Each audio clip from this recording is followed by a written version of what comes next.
Hello बच्चा party. नमस्ते, सत श्री अकाल, आदाब। कैसे हो खड़ी खंबा? ठीक है, वणक्कम। कैसे हो आप सब लोग? तो कैसे हो आदि ट्यूबर्स और सीए वाले बच्चों को कैसा चल रहा है सब चीजें? तो सबसे पहले मेरा प्यार भरा नमस्कार तुम लोगों के लिए। आई होप सो तुम लोग तैयारी अपनी स्वस्थ अच्छी तरह से कर रहे होंगे और तुम सब लोग स्वस्थ मस्त और व्यस्त होंगे और एकदम ललन टॉप होंगे। यस। तो आज का जो टॉपिक है वो टॉपिक तुमने थंबनेल पे देख लिया होगा। तो उसी का कंटिन्यूशन पार्ट है, जो हमने ऑडिट रिस्क पढ़ा था। तो आज हम क्या पढ़ने वाले हैं? आज हम पढ़ने वाले हैं कि कंपोनेंट्स ऑफ ऑडिट रिस्क। यानी ऑडिट रिस्क के हमने कंपोनेंट्स पढ़े थे, वो चार्ट मैं दोबारा से क्लास में बनाऊंगी। और इस क्लास के एंड तक आप लोगों को पता चल जाएगा कि what is exactly mean by the inherent risk, control risk and detection risk. ठीक है बेटा, मैं एक बार से कहती हूँ कि जिन बच्चों को ये थोड़ा बातें बेकार लग रही हैं, आप लोग फास्ट फॉरवर्ड करके देख सकते हैं। लेकिन अब वो टाइम नहीं है कि तुम लोग फन के लिए वीडियोस देख रहे हो, सारी चीजें कर रहे हो। मैं पहले ही आपको बता चुकी हूँ कि इस बार जो इंस्टीट्यूट है, मे का सिलेबस जो आ रहा है उसमें साफ साफ इंस्टीट्यूट ने लिखा हुआ है कि कंसेप्ट पे बेसिस पे हम लोग आपको टेस्ट करेंगे। यानी इट्स नॉट दैट इजी कि तुमने रट लिया, शॉर्टकट अपना लिया, हाँ पढ़ लिए 4 लाइन और तुम पास हो जाओगे। भैया तुम्हें केस स्टडी यहाँ पे बहुत मिलने वाली है। और इसका दूसरा एस्पेक्ट भी सुन लो। अगर आप लोगों का लॉ क्लियर है, ठीक है, या मई में आप नवंबर में देने वाले हैं, तो सेल्फ प्लेस मॉड्यूल जो है उसमें सेट ए जो है वो कॉर्पोरेट लॉ का ही है। यानी कि वहां पे भी कंसेप्ट क्लैरिटी है भैया। तो यहाँ से पढ़ लो या वहां से पढ़ लो, कोई भी तुम्हें एक्सेप्शन नहीं है। और दूसरी सबसे बड़ी बात है कि इस बार जो एग्जाम है उसमें 50% आना बहुत जरूरी है। यानी एग्रीगेट 150 होना चाहिए और इंडिविजुअल में 50%, तो 40% का छोड़ दो। तीसरी बात, जो बच्चे मॉड्यूल पढ़ के नहीं जाएंगे, लिखवा लो मुझसे, जो बच्चे मॉड्यूल पढ़ के नहीं जाएंगे बेटा, वहां तुम पॉइंट्स पे पास हो गए। और जो आपके मिसकंसेप्शन है ना, फास्ट ट्रैक बैच कंप्लीट कर लो, फास्ट ट्रैक, तो फास्ट ट्रैक पे तुम ले सकते हो, पॉइंट्स है। लेकिन मॉड्यूल के जिसने एग्जाम्पल्स, जिसने केस स्टडी नहीं पढ़ी, तो नहीं कर सकते। ये चीज बात है और मैं ओपनली यहाँ पे बोल रही हूँ। ठीक है। तो वो बिना किसी देरी के, अच्छा सबसे पहले इंट्रोडक्शन। तो जो बच्चे नहीं जानते, तो मेरा नाम है सी अंजलि शर्मा। तो मैं I am ex educator of an academy in which I taught law, C inter law and C inter audit as well as C A final law. तो आप, मैंने डिस्क्रिप्शन में सारे लिंक्स दे रखे हैं, वहां से आप चेकआउट कर सकते हैं। तो यहाँ पे दूसरी बात, क्या मैम पेड कोर्सेज अवेलेबल है पेड कोर्सेज अवेलेबल। लेकिन जो बच्चे पेड कोर्सेज में नहीं चाहते, वो यूट्यूब पे आप अपना कंटिन्यू रहिए। यहाँ पे मैं छोटी छोटी क्लासेस में आपको क्लास देती हूँ, जैसे एक कंसेप्ट समझा दिया। ठीक है, मैं बड़ी क्लासेस अभी प्लान नहीं कर रही हूँ, कुछ दिन में बड़ी क्लासेस में प्लान करूंगी। ठीक है। तो वहां पे आपको छोटे छोटे कंसेप्ट में क्लियर होता जाएगा। तो यहाँ पे मैं नोट्स भी दिखाती हूँ, तो आप कॉपी डाउन कर सकते हैं। जिन बच्चों को नोट्स चाहिए वो नीचे मुझे कमेंट सेक्शन में कमेंट करिए, मैं आपको टेलीग्राम में लिंक वहां पे ये प्रोवाइड कर दूंगी नोट्स। ठीक है। तो जो बच्चों को ये बातें थोड़ी बकवास लगी, वो काट सकते हैं और फास्ट फॉरवर्ड जा सकते हैं। लेकिन ये आपके तुम्हारे भले के लिए बातें हैं। शॉर्टकट अगर अपनाओगे तो देयर इज नो की of shortcut for success. Success के लिए तुम शॉर्टकट अपनाओगे तो भैया नहीं पास हो पाओगे। ठीक है। तो अब ज्यादा ना देरी करते हुए हम अपनी क्लास को स्टार्ट करते हैं। अपना पेन पेंसिल लेके बैठ जाओ, अपना मॉड्यूल साथ में लेके बैठ जाओ। ठीक है। Now let's do it. Yes. तो मैंने आपको लास्ट, जिन बच्चों ने क्लासेस देखी होंगी ऑडिट रिस्क के बारे में, तो मैंने आपको एक चार्ट बनवाया था। और उस चार्ट के अंदर मैंने आपको पूरा चार्ट दिया था, जिससे कि आप कंफ्यूज ना हो कि ऑडिट रिस्क के क्या क्या कंपोनेंट्स है, ऑडिट रिस्क का पार्ट क्या क्या है। तो वही चार्ट मैं आपको दोबारा थोड़ा सा हाईलाइट पे डाल रही हूँ, ताकि आप लोगों को पता चल सके। तो मैंने आपको बताया था कि जो ऑडिट रिस्क होता है, इसके 2 कंपोनेंट्स होते हैं। सबसे पहले होता है risk of material miss statement, और दूसरा होता है आपका डिटेक्शन रिस्क। यानी कि ऑडिट रिस्क का कंबाइंड मतलब होता है कि रिस्क ऑफ मटेरियल मिसस्टेटमेंट किसी फाइनेंशियल स्टेटमेंट में है, तो ऑडिटर उसको डिटेक्ट नहीं कर पाता, इसको बोला जाता है ऑडिट रिस्क। अब रिस्क ऑफ मटेरियल मिसस्टेटमेंट के अंदर कौन से रिस्क होते हैं? सबसे पहले होता है इनहेरेंट रिस्क, जिसको मैंने आईआर की फॉर्म में लिखा है। और दूसरा होता है आपका कंट्रोल रिस्क। डिटेक्शन रिस्क के 2 टाइप के रिस्क होते हैं, एक होता है सैम्पलिंग रिस्क, एक होता है नॉन सैम्पलिंग रिस्क। तो ये चार्ट अगर तुम्हारे तुम्हारे माइंड में सेट होगा तो तुम आराम से इसको डिस्टिंक्शन कर सकते हो, राइट। अगर मैं इसको शॉर्ट फॉर्म में और अच्छे से लिखूं, एक इक्वेशन आती है ऑडिट रिस्क की, तो audit risk is equals to IR multiply by control risk and multiply by detection risk. भैया अगर मैं इसको देखूं तो risk of material misstatement को ना निकालने का, ना डिटेक्ट करवाने का रिस्क को ऑडिट रिस्क बोलते हैं। तो ये कंपोनेंट्स ऑफ ऑडिट रिस्क भी कहलाते हैं, ये कंपोनेंट्स ऑफ ऑडिट रिस्क भी कहलाते हैं, components of audit risk.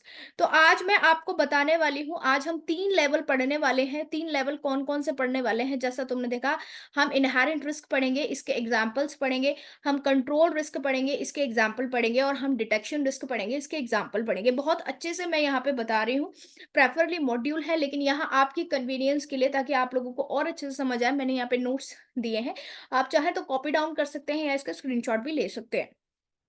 Now let's understand. Now inherent risk क्या होता है बेटा? इनहेरेंट का मतलब होता है छुपा हुआ, छुपा हुआ रिस्क, किसी भी फाइनेंशियल स्टेटमेंट में छुपा हुआ रिस्क। अब इसकी लैंग्वेज को पढ़ो, जो मैं अंडरलाइन कर रही हूँ बच्चा लोग, और दीज आर दी कीवर्ड्स, जो मैं अंडरलाइन कर रही हूँ वो क्या है, एक कीवर्ड्स है। तो आप उन कीवर्ड्स को जब अपना आंसर्स को फ्रेम करेंगे तब आप लिखेंगे। अच्छा, एक और बात और सुनते जाओ, अगर तुम्हारे अंदर लिखने की प्रैक्टिस करने की आदत नहीं है तो आदत डाल दो, क्योंकि अगर जो तुम्हारा ये ओवर कॉन्फिडेंस है कि मैम हम तो लिख लेंगे एग्जाम के टाइम पे कुछ नहीं होगा। तुम्हारा ओरल ओरल का मार्क्स नहीं है, इंस्टीट्यूट ने अभी कोई ओरल टेस्ट शुरू नहीं किए हैं, वहां तुम्हें अनफॉर्चुनेटली या फॉर्चुनेटली लिखने के मार्क्स मिलेंगे। तो लिखने की आदत डालो कि तुम किस तरीके से रिप्रेजेंट करोगे जितने भी आपके पास थियोरेटिकल सब्जेक्ट हैं या पोर्शन है, राइट। क्लियर हो गया? अकाउंट्स में पास होना क्यों इतना इजी हो जाता है? क्योंकि भाई आप लोग लिख के प्रैक्टिस करते हैं, आप सम सॉल्व की प्रैक्टिस करते हैं। वही आप देखेंगे तो ऑडिट में पास होना इतना डिफिकल्ट क्यों हो जाता है? क्योंकि हम लोग सिर्फ पढ़ते हैं, हम लोग लिखने की प्रैक्टिस नहीं करें। तो भैया यहाँ पे मैं आपको कहती हूँ, लिखने की प्रैक्टिस करो, राइट राइट राइट, लिखो लिखो लिखो। नहीं लिखोगे तो भैया नहीं होगा। ठीक है, आ जाओ इधर। So what is IR means inherent risk. Inherent risk क्या होता है? ससेप्टिबिलिटी ऑफ असर्शन, मतलब होने के चांसेस, यानी कि assertion about a class of transaction. मैंने बताया था क्लास ऑफ ट्रांजैक्शंस का मतलब क्या होता है, कि आप एक फाइनेंशियल स्टेटमेंट बना रहे हैं, फाइनेंशियल स्टेटमेंट में आपने यहाँ लिखा है sales, so sales is a class of transaction. अब सेल्स के अंदर भी 2 टाइप्स की ट्रांजैक्शंस होती हैं, एक होती है क्रेडिट सेल्स, एक होती है cash sales. So class of transaction भैया, रेवेन्यू रेवेन्यू ट्रांजैक्शन की क्लास क्या है? रेवेन्यू आइटम्स है।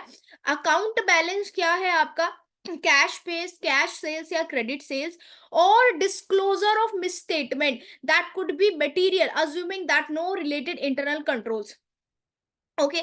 इनहेरेंट रिस्क का मतलब क्या होता है कि भैया, वो एक एग्जांपल याद रखना, जैसे आप डेटॉल का ऐड देखते हो तो वहां पे कभी भी 100% कीड़े, या कोलगेट का ऐड देखते हो 100% साफ नहीं दिखाता, वहां पे दिखाता है कि भैया 1%, 99.99% जर्म्स क्लियरेंस। कभी सोचा है वो 100% क्यों नहीं लिखता बेटा? क्योंकि हर काम के अंदर 1% का रिस्क जरूर होता है, छुपा हुआ रिस्क होता है, वो किसी भी अनअवॉइडेबल फैक्टर से हो सकता है।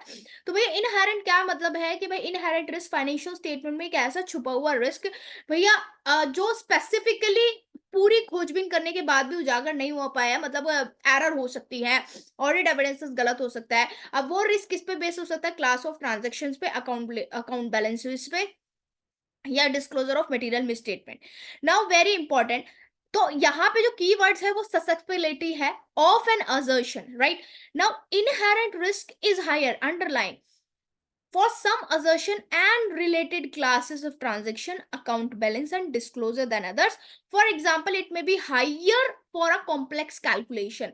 अब inherent risk क्या है? कोई बहुत ज्यादा कॉम्प्लेक्स कैलकुलेशन है। अब मैं कॉम्प्लेक्स कैलकुलेशन की बात करती हूँ, जैसे कि AS17 हम सेगमेंट रिपोर्टिंग में पढ़ते हैं कि भैया हाफ अभी पेमेंट रेवेन्यू मिल गया, हाफ नहीं मिला, इतना परसेंट 70% अभी मिल गया, 30% नहीं मिला। तो this is called the complex transaction. भैया इसका इफेक्ट आपको क्वेश्चन में बहुत इजी लगता है, लेकिन जब आप प्रैक्टिकली 3D वर्ल्ड में किसी कंपनी के चार्टर्ड अकाउंटेंट ऐसे बनते हैं और आप फाइनेंशियल स्टेटमेंट बनाते हो, it's highly very very difficult.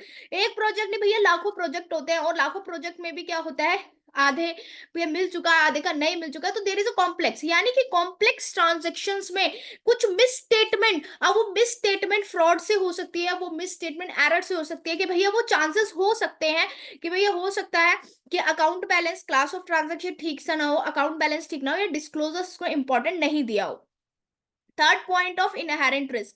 It is important to consider reason for each identify inherent risk.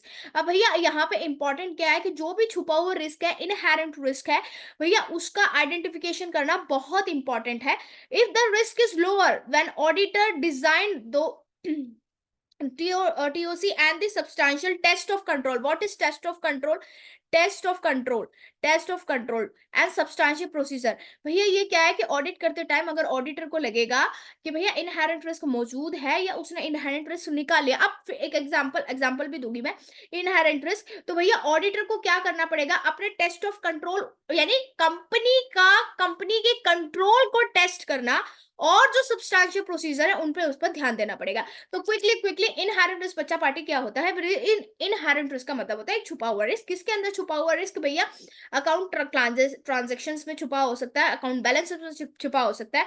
दूसरा, इनहेरेंट रिस्क हायर हो सकता है किसके अंदर? असर्शंस के अंदर and related class of transactions के अंदर, अगर कोई कॉम्प्लेक्स ट्रांजैक्शंस है तो. तीसरा क्या है भैया? ऑडिटर को इंपॉर्टेंट है कि ऑडिटर को इनहेरेंट रिस्क को आइडेंटिफाई करना है और उसके बेसिस पे क्या करने हैं? टेस्ट ऑफ कंट्रोल्स करने हैं या सब्सटैंशियल प्रोसीजर करते हैं. क्लियर हो गया? पहले बताओ इनहेरेंट रिस्क का मतलब यानी कि छुपा हुआ रिस्क. अब मैं आपको एक से एग्जांपल देती हूँ. कई बार एग्जाम्स के अंदर सॉरी एग्जांपल्स आते हैं, तो बहुत चीज बहुत इंपॉर्टेंट है. तो एग्जाम्पल से आपको और ज्यादा क्लियर हो जाएगा. Let's understand. Now there are a few examples. तो मैंने यहाँ पे आपको एग्जांपल्स दिए हैं कि इनहेरेंट रिस्क के क्या क्या एग्जांपल है. So first is as providing guidance on the complex issue. तो मैं यहाँ पे लेती हूँ AS 17 सेगमेंट रिपोर्टिंग का ले लिया कि भैया सेगमेंट रिपोर्टिंग ने तुम्हें गाइडेंस दे रखी है कि इस तरीके से, या लीजेस ले लिया आपने, कॉम्प्लेक्स इशू की ट्रांजेक्शन को आपको मतलब शो करना है फाइनेंशियल स्टेटमेंट में. बट हो सकता है जो मैनेजमेंट है, जो फाइनेंशियल स्टेटमेंट प्रिपेयर कर रहा है, वो भैया उस एएस के गाइडेंस को या एएस की ट्रांजैक्शन एएस को कर लगाने के तरीके को ना समझ पाया हो. उसने जैसा एएस ने बोला है उसने ढंग से रिकॉर्ड ना किया होगा, तो भैया ढंग से रिकॉर्ड नहीं किया. फॉर एग्जांपल, कि मैं एक एग्जांपल लेती हूँ. अकाउंटिंग स्टैंडर्ड्स जो आपका डेप्रिसिएशन का होता है वो क्या बोलता है कि आपको क्या करना है, कंसिस्टेंसी से आपको WTV से डेप्रिसिएशन लगाना है. लेकिन आपकी कंपनी ने क्या किया कि कुछ साल WTV में लगाया और कुछ साल भैया आपने मतलब SLM पे शिफ्ट कर लिया. तो उस पर डिस्क्लोजर रिक्वायरमेंट क्या कहती है? उस एएस की डिस्क्लोजर रिक्वायरमेंट कहती है कि जब आप शिफ्ट कर रहे हो तो आपको रीजन बताना है क्यों शिफ्ट कर रहे हो. ऊपर से उसका रेट्रोस्पेक्टिव इफेक्ट भी दिखाना है कि जिस ईयर से आपने शिफ्ट किया, अगर वो पहले से ही, जैसे फॉर एग्जांपल आपने 5th ईयर से शिफ्ट किया SLM लगाना, उससे पहले आप WTV लगा रहे थे, तो भैया आपको, अगर आपको इफेक्ट दिखाना है फाइनेंशियल स्टेटमेंट में कि अगर आप शुरू से SLM लगाते तो क्या डेप्रिसिएशन बनता, और आपने अब तक WTV बनाया है तो क्या डेप्रिसिएशन है, और उसका आपको क्या दिखाना है, इफेक्ट दिखाना है, पॉजिटिव में आ रहा है या नेगेटिव में आ रहा है. अब ये बात भैया मैनेजमेंट को अच्छे से समझ नहीं आई. मैनेजमेंट ने क्या किया, अपना डिस्क्लोजर दिखा दिया, लेकिन वो इफेक्ट नहीं दिखाया कि अगर शुरू से वो SLM लगाता तो क्या डेप्रिसिएशन कुल मिला के 5 साल तक बनता.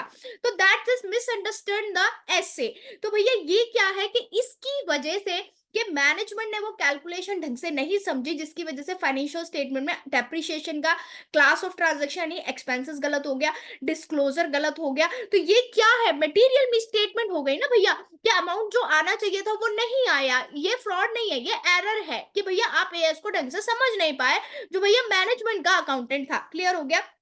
Second example, due to business failure in any industry, assertion in the financial statement of identity operate can carry inherent risk of the misstatement. So भैया कई बार क्या होता है, बिजनेस फेल हो जाता है इंडस्ट्री के अंदर. भैया तो बिजनेस क्यों फेल हो जाता है? क्योंकि फाइनेंशियल स्टेटमेंट में मैनेजमेंट ने, बिजनेस फेल हो गया लेकिन मैनेजमेंट ने फाइनेंशियल स्टेटमेंट में रिप्रेजेंट करने के लिए भैया जो भी फेलियर है, जो भी उसका फाइनेंशियल इफेक्ट है, उसको रिप्रेजेंट ढंग से नहीं किया. ऑपरेटिंग एक्टिविटीज, ऑपरेटिंग COGS को ढंग से कैलकुलेट नहीं किया, तो ये इनहेरेंट रिस्क है. यानी इसमें कुछ छुपा हुआ रिस्क है कि हो सकता है मैनेजमेंट फाइनेंशियल स्टेटमेंट्स को या अकाउंटिंग स्टैंडर्ड्स को या जो भी गाइडिंग प्रिंसिपल है उसको ढंग से ना समझ पाए, एरर्स हो जाए. तो भैया ये एग्जांपल है इनहेरेंट रिस्क के. भैया समझ में आ रहा है, बढ़िया तरीके से दिमाग में घुस रहा है, तो आप एक बार सब्सक्राइब जरूर कर देना. ठीक है, अब चलते हैं नेक्स्ट पे. तो भैया एक हमने कंपोनेंट्स पढ़ा एंड द कंपोनेंट्स हमने पढ़ा इनहेरेंट रिस्क का. नाउ अब हम पढ़ने वाले हैं द सेकंड कंपोनेंट्स होता है इंटरनल रिस्क का, सॉरी कंट्रोल रिस्क. कौन सा कंपोनेंट्स होता है भैया? Control risk. अब हम ये पढ़ेंगे. तो माय डियर बच्चा पार्टी, तो सबसे पहले कंट्रोल्ड रिस्क का मतलब क्या होता है, पहले इसको समझो कि ma'am what is control risk, control का मतलब क्या होता है। तो यहाँ पे जो ये कंट्रोल के बारे में बात हो रहा है ना बच्चा लोग, यहाँ पे जो कंट्रोल के बारे में बात हो रहा है वो कंट्रोल यहाँ कहना चाहता है इंटरनल कंट्रोल्स। कौन से कंट्रोल भैया? Inter internal controls. अब इंटरनल कंट्रोल्स की वजह से मिस स्टेटमेंट कैसे हो सकती है, इनहेरेंट तो तुमने समझ लिया। अब इंटरनल कंट्रोल्स बढ़ते हैं। Risk that miss statement that could occur in the assertion. अब बहुत बच्चों को डाउट होगा मैडम असर्शन, असर्शन क्या है? असर्शंस क्या है कि जिस बेसिस पे मैनेजमेंट ने फाइनेंशियल स्टेटमेंट प्रोवाइड बनाई है, फाइनेंशियल स्टेटमेंट बनाई है भैया, सेल्स फाइनेंशियल स्टेटमेंट के आइटम जिस बेसिस पे डाले हैं, अब वो बेसिस के अंदर लेजर्स भी आ सकते हैं, वो बेसिस के अंदर कोई भी अदर फाइनेंशियल स्टेटमेंट आ सकती है। तो अजर्शन का मतलब समझ में आएगा base. So, risk of material misstatement that could occur in an assertion about class of transaction। तो मैं फिर आपका एग्जांपल ले लूं, क्लास ऑफ ट्रांजेक्शन्स का मतलब क्या होता है?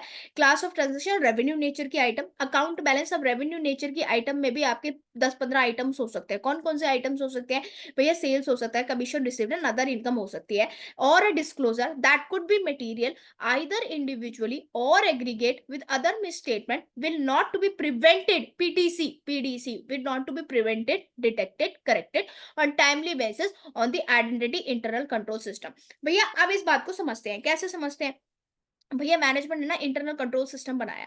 अब मेरी बात को ढंग से सुनना, बहुत बढ़िया तरीके से समझा दूंगी अगर समझ में, अगर तुमने मेरी एक एक बात को ढंग से सुना। भैया मैनेजमेंट का इंटरनल कंट्रोल सिस्टम क्या होता है? आईसी क्या होता है भैया? इंटरनल कंट्रोल किसी ऑर्गेनाइजेशन क्या होता है कि वो ऑर्गेनाइजेशन चलती कैसे है। अब चलती में उसमें फर्स्ट से लेकर एंड तक के सारे स्टेप्स होते हैं। यानी कि अगर कोई फाइनेंशियल स्टेटमेंट बना रहा है तो वो किसकी परमिशन से बना रहा है, मैनेजमेंट का उसमें क्या रोल है, क्लर्क्स का क्या रोल है, मतलब जो भी सिस्टम होता है कि आपको इससे वेरिफिकेशन लेनी है, आपको इससे ऑथेंटिकेशन लेनी है, आपको ये डेलीगेशन करना है। तो क्या बात होती है, कंट्रोल रिस्क क्या होता है कि इंटरनल आइडेंटिटी का जो इंटरनल कंट्रोल है भैया, जब कोई मैनेजमेंट, कोई पर्सन फाइनेंशियल स्टेटमेंट, समझे उसको, फाइनेंशियल स्टेटमेंट बना रहा था, वो फाइनेंशियल स्टेटमेंट अजर्शन से बनाएगा। यानी कि जो भी उसके पास लेजर्स मौजूद है, जो भी उसके पास अकाउंटिंग इन्फॉर्मेशन मौजूद है भैया, उसी हिसाब से वो फाइनेंशियल स्टेटमेंट में क्लास ऑफ ट्रांजेक्शन लिखेगा, अकाउंट बैलेंस लिखेगा। तो भैया उसमें जो भाई उस असर्शंस को यूज करते टाइम, उसने उस असर्शंस को यूज करते टाइम जो वो फाइनेंशियल स्टेटमेंट बना रहा था, तो उसमें कुछ मिस स्टेटमेंट है, चाहे वो मिस स्टेटमेंट फ्रॉड से हो, यानी कुछ गड़बड़ी है, जो एग्जैक्ट होना चाहिए था वो नहीं है, मिस स्टेटमेंट समझे क्या है?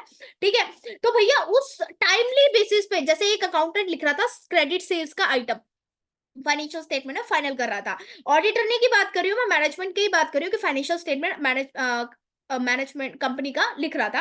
अब भैया उसमें फ्रॉड था, लेकिन भैया उसको किसी ने बताया नहीं, कंपनी का इंटरनल कंट्रोल ऐसा रहा कि किसी ने भी फ्रॉड को डिटेक्ट नहीं किया, ना उसने कोई ढंग से क्रॉस चेक किया। तो भैया ये किसकी कमी है? ये इंटरनल कंट्रोल की कमी है। जो कंपनी का इंटरनल ऑडिटर है, ये कंपनी का जो इंटरनल असेसमेंट टीम है भैया, उसने ढंग से असेसमेंट नहीं किया, जिसकी वजह से अकाउंटेंट ने क्लास ऑफ ट्रांजेक्शन्स का बैलेंस गलत लिखा, और लिखने के बाद फाइनेंशियल स्टेटमेंट मिसस्टेटेड हो गई। तो भैया ये होता है कंट्रोल रिस्क। यानी कि आपकी ऑर्गेनाइजेशन में एक कंट्रोल सिस्टम मौजूद है, वो कंट्रोल सिस्टम का काम है कि भैया कुछ भी गलत हो रहा है फाइनेंशियल स्टेटमेंट में, या कुछ एरर से गलत हो गया है, यानी कि कहते हैं ना करेक्शन, जो इंटरनल ऑडिट है वो ढंग से नहीं हो पाया, उसको बोलते हैं कंट्रोल रिस्क। यानी कि जो भी फाइनेंशियल स्टेटमेंट में गड़बड़ी है लिखे, ना तो इंटरनल कंट्रोल सिस्टम उसको प्रिवेंट कर पाया, ना तो उसको रोक पाया, ना डिटेक्ट कर पाया, ना उसको निकाल पाया, ना ही उसको करेक्ट कर पाया, कि because of PDC control, prevented detected and control system of internal control is weak,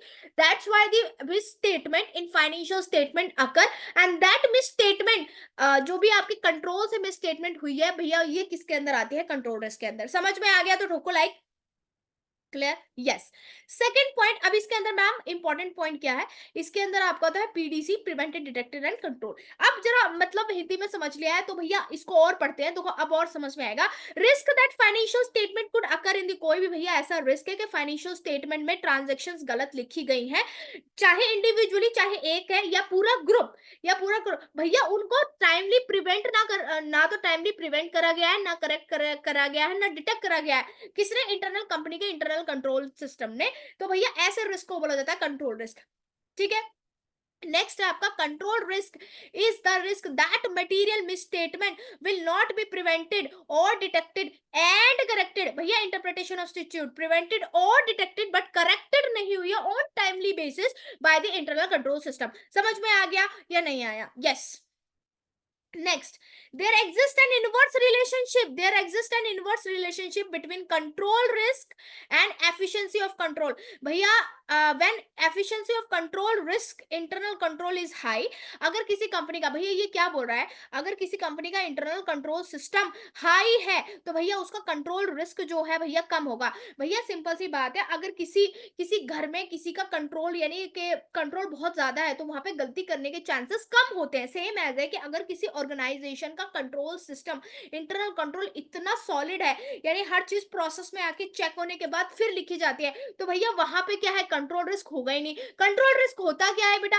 control risk होता है कि इंटरनल कंट्रोल सिस्टम तुम्हारा वीक होने की वजह से तुम मिस स्टेटमेंट को टाइमली प्रिवेंट नहीं कर पाए, डिटेक्ट नहीं कर पाए एंड करेक्ट नहीं कर पाए, इसको बोला जाता है कंट्रोल रिस्क। जब तुम्हारा, अब देखो ना, इनवर्स रिलेशनशिप है, जब तुम्हारा कंट्रोल, तुम्हारा इंटरनल कंट्रोल इतना स्ट्रांग है तो तुम्हारा कुछ गड़बड़ होने के चांसेस तो है नहीं किसी कंपनी में। समझ में आएगा भैया कंट्रोल रिस्क क्या होता है, इंटरनल कंट्रोल सिस्टम? क्लियर हो गया या नहीं? अब इसका कुछ एग्जांपल देखते हैं, क्या देखते हैं भैया, इसके कुछ एग्जांपल देखते हैं, कंट्रोल रिस्क के एग्जांपल क्या है। ओके, जो कंट्रोल रिस्क का पहला एग्जांपल है, an entity has devised a control of fire extinguisher and smoke detector in place are in working condition all the times to reduce the risk of damage of inventory caused by the fire. There is a risk that fire extinguishers is place are expired and not being refill, similarity that possibility that smoke detectors are not working. अब control risk का इस example से मतलब समझो। भैया तुमने जिस जगह पे अपना इन्वेंटरी रखी हुई है, जहां गोडाउन रखा है, वहां पे तुमने फायर एक्सटिंग्विशर लगा रखे हैं, स्मोक डिटेक्टर्स लगा रखे हैं। तो पहला तुम्हारा इंटरनल कंट्रोल इतना वीक है, इतना वीक है कि भैया एग्जाम्पल कि तुमने फायर एक्सटिंग्विशर एक्सपायर हो गए हैं, तुमने उसको रिफिल नहीं किया, स्मोक डिटेक्टर्स खराब हो चुके हैं, अलार्म खराब हो चुके हैं, तुमने उसको ठीक नहीं कर पाया, तो भैया तुम्हारा जो इंटरनल कंट्रोल ही इतना वीक है, तो भैया ऑब्वियसली आग लगने के या फिर तुम्हारी इन्वेंट्री खराब होने के चांसेस ज्यादा है, तुम्हारा कंट्रोल रिस्क ज्यादा है कि तुमने भैया ये जो मिस स्टेटमेंट, इससे जो लॉस होगा तुमने इसको देखा नहीं, तुमने इंटरनल कंट्रोल्स ने चेक नहीं किया, इंटरनल कंट्रोल में मतलब मैनेजमेंट ने चेक नहीं किया कि मेरे फायर एक्सटिंग्विशर एक्सपायर है, मुझे उसको रिफिल करना है, तो भैया यहाँ पे इंटरनल कंट्रोल वीक है, तो तुम्हारा रिस्क क्या है, कंट्रोल रिस्क ज्यादा हो गया। समझ में आ गया इनवर्स रिलेशनशिप? सेम मतलब सेम कैटेगरी का एग्जांपल नंबर 2, भैया तुमने, तुम्हारा इंटरनल कंट्रोल सिस्टम इतना ओके है कि जैसे एक्सपायर होते हैं तुम्हारे फायर एक्सटिंग्विशर, कंपनी उसको बदल देती है, alarm system up to date है, तो भैया जब सारी चीजें अप टू डेट है तो तुम्हारा जो रिस्क है यानी कि कंट्रोल रिस्क है वो कम होगा। तो there is a inverse relationship. भैया अगर इंटरनल कंट्रोल सुपर स्ट्रांग होगा, कंट्रोल बहुत बढ़िया होगा, तो रिस्क कम होगा, अगर कंट्रोल बहुत घटिया होगा, वीक होगा, तो रिस्क ज्यादा होगा। समझ में आया first example? Yes. Now, second example, the company has devised a control relating petty cash items expenditure only less than 10,000 should be routed through the implicit system of petty cash book. The risk of control has been not follow.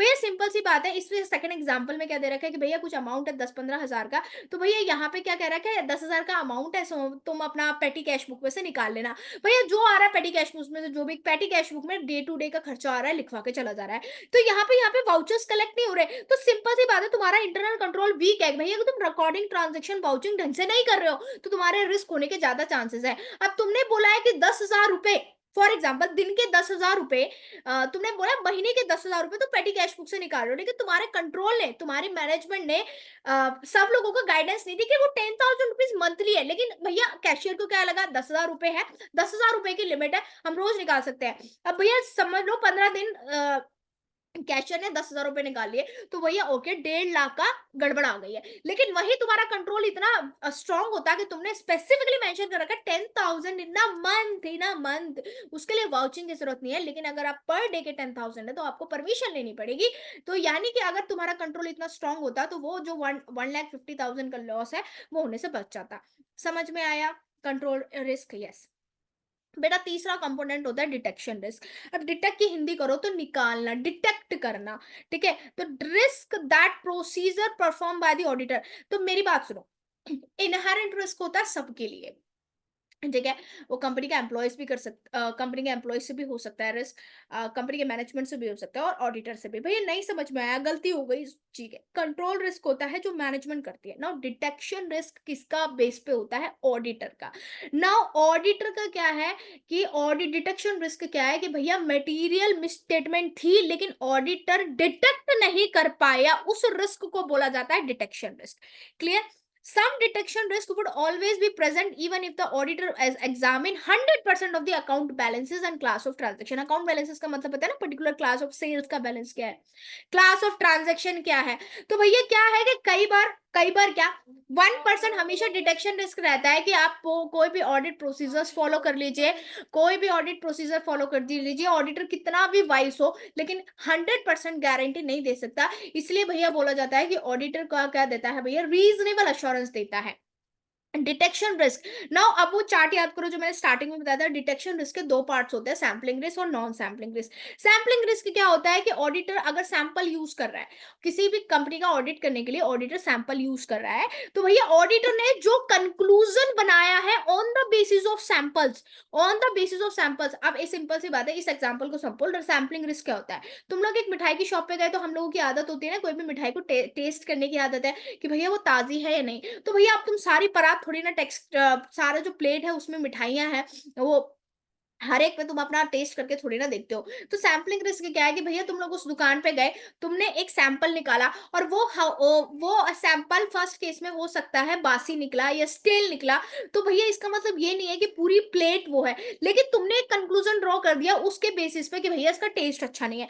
Example दे रही हूँ, वैसे ही auditor ने क्या किया, population population मतलब whole group, उसमें से एक सैंपल निकाला और उस सैंपल में क्या है मिस्टेडेड, तो ऑडिटर ने एक कंक्लूजन बना लिया कि भैया ये सैंपल गलत है, तो सारी सारी चीजों में गड़बड़ है। बट हो सकता है देयर इज अ प्रोबेबिलिटी कि पूरी पॉपुलेशन ठीक हो बट वो सैंपल गलत हो, तो that's called the sampling risk. Non sampling risk का मतलब क्या होता है कि भैया कोई सैंपल वही नहीं है, आप अपना ऑडिट प्रोसीजर्स कर रहे हैं, कोई भी ऑडिट प्रोसीजर कर रहे हैं, एक्सटर्नल एविडेंस कलेक्ट कर रहे हैं, तो भैया उसके बेसिस पे आपने क्या है गलत कंक्लूजन निकाल लिया without using the samples, that's called the non sampling risk. तो भैया तीसरा रिस्क समझ में आएगा, डिटेक्शन रिस्क क्या है। डिटेक्शन रिस्क का मतलब होता है कि जो ऑडिट सी है उसको आप ढंग से डिटेक्ट नहीं कर पाए हैं, चाहे वो सैंपल रिस्क, चाहे वो आप सैंपल यूज करें, और ये डिटेक्शन रिस्क ऑडिटर का क्या होता है भैया, रिस्क होता है।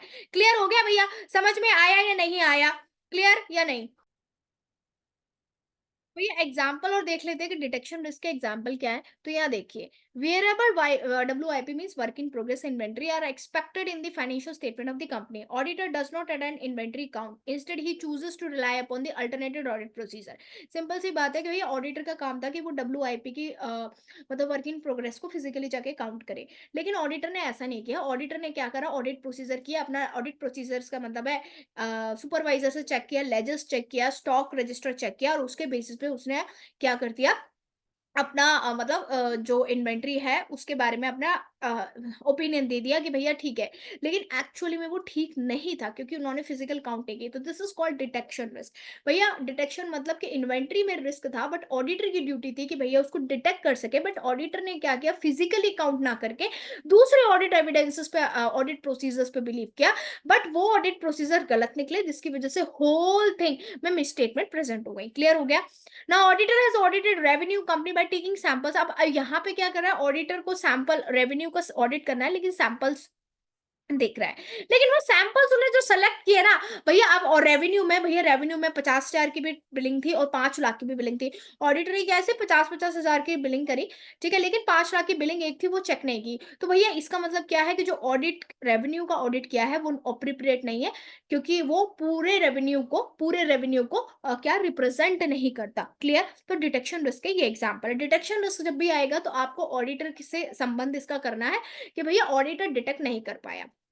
Okay, so very very important, assessment of risk. Risk को कैसे, अब आप कह रहे हो कि मैम ऑडिटर का डिटेक्शन रिस्क है, ऑडिटर को ठीक ही ऑडिटर को कैसे देखना चाहिए, तो बेटा एक और चीज ऐसे ने क्लियर की है, ऐसे ने क्लियर किया है मैटर ऑफ प्रोफेशनल जजमेंट, कि भैया असेसमेंट ऑफ ऑडिट रिस्क क्या होता है, मैटर ऑफ प्रोफेशनल जजमेंट होता है कि भैया हो सकता है, ऑडिट रिस्क का मतलब क्या है कि मेरा जो मैंने जैसे सैंपल चूज किया, मैंने 5 लाख का किया, तुमने ओह! 50,000 का सैंपल चूज़ किया। तो भैया सिंपल सी बात है, यहाँ पे ऐसे नहीं लिखा है कि ये जजमेंट, प्रोफेशनल जजमेंट है। यहाँ पे कोई साइंटिफिक रीज़न नहीं दे रखा कि तुम्हें यही सैंपल चूज़ करना है।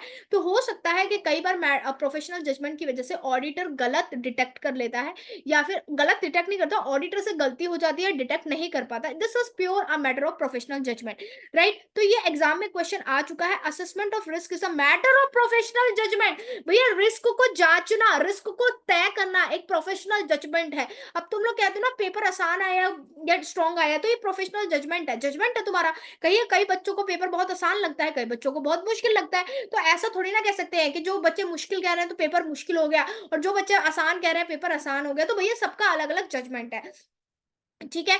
क्लियर हो गया या नहीं हुआ? तो बेटा ये था आपका ऑडिट रिस्क का, कंट्रोल रिस्क, इनहेरेंट रिस्क और डिटेक्शन रिस्क, और इसके एग्जांपल थे।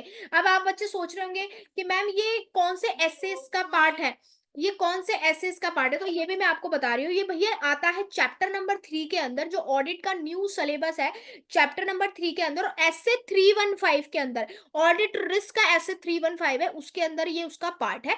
मैं यहाँ पे इसलिए शॉर्ट में आपको बता रही हूँ ताकि तुम कंफ्यूज ना हो, लेकिन आपको एक लॉन्ग प्रोसेस वीडियो चाहिए तो कमेंट डाउन करना।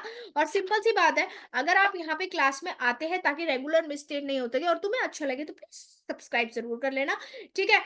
तो तुम्हारा एक सब्सक्रिप्शन से तुम अगर एक सब्सक्राइब करोगे, अगर तुम्हें अच्छा लगेगा, तो भैया उससे तुम्हारा, अब जो बच्चों में ये होता है कि मैम तो सब्सक्रिप्शन के लिए बोल रहे हैं, ये बोल रहे हैं, तो बेटा अभी आपको भी पता है कि I am new to it, तो भैया मुझे कोई ऐसी वो नहीं है, लेकिन this is a free classes, एक फ्री क्लासेस का अभियान मैंने शुरू किया ताकि जो बच्चे क्लासेस अफोर्ड नहीं कर सकते या फास्ट ट्रैक बैच नहीं है, कंफ्यूज हो चुके हैं, उनको प्रॉपर गाइडेंस मिल सके। लेकिन मुझे भी इसके लिए मोटिवेट होने के लिए भैया कुछ चीज चाहिए, और मैं आपसे कोई फीस नहीं मांग रही हूँ, मैं आपसे सिर्फ आपका एक सब्सक्रिप्शन मांग रही हूँ और शेयर बता रही हूँ कि भैया अगर आपको समझ में आया तो कर देना, ठीक है? और इतनी रिक्वेस्ट है, क्लासेस आती रहेंगी इस तरीके से। जल्द ही मैं लॉ की भी क्लासेस लेके आने वाली हूँ, और इनकम टैक्स के भी कुछ बेसिक कंसेप्ट, तो जो बच्चों का फिलर्स हो जाता है ना, गैप फिलर्स हो जाता है कि क्लासेस ले ली लेकिन फिर भी एक बेस नहीं बन पाए, कई बार तुम क्लासेस ले रहे हो तुम्हें समझ में ही नहीं आता भैया कंट्रोल रिस्क क्या है, तो वो फिलर्स को कैप कवर अप करने के लिए मैंने ये क्लासेस शुरू की हैं, which is always free of cost. ये फ्री ऑफ कॉस्ट है, एक्सेस है, बस तुम्हारा एक सब्सक्रिप्शन चाहिए और कुछ नहीं चाहिए।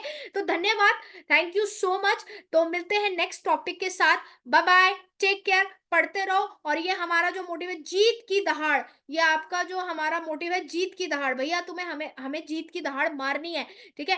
तो ये तुम्हारे लव एंड सपोर्ट की वजह से ही फुलफिल होगा, ठीक है? Thank you so much, bye bye, take care. कोई भी क्वेरी है कमेंट में करो, I will reply to all the comments. Thank you so much.